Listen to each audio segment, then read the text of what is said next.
Lapu-Lapu City may palabang na og ordinansa alang sa saktong paggamit sa official seal sa dakbayan. Ubos sa maong ordinansa, higpit nga gidili ang paggamit, pagmanufacture, pagbaligya ug pag-apod-apod niini aron lang makaangkon og pribilehiyo o advantage alang sa commercial ug business nga katuuhan.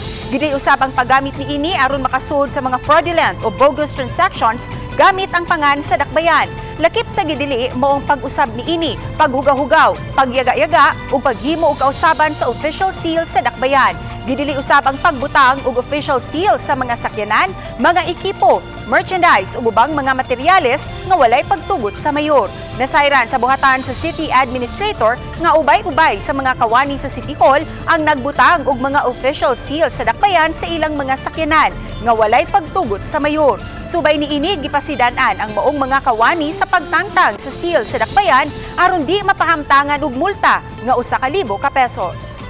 Atong ipaibaw ngadto sa mga government employees, not only the government, to those who are kanang mga private individuals, no, nagamit sa silyo sa syudad, ay butang sa ilang sakyanan, bawal na siya.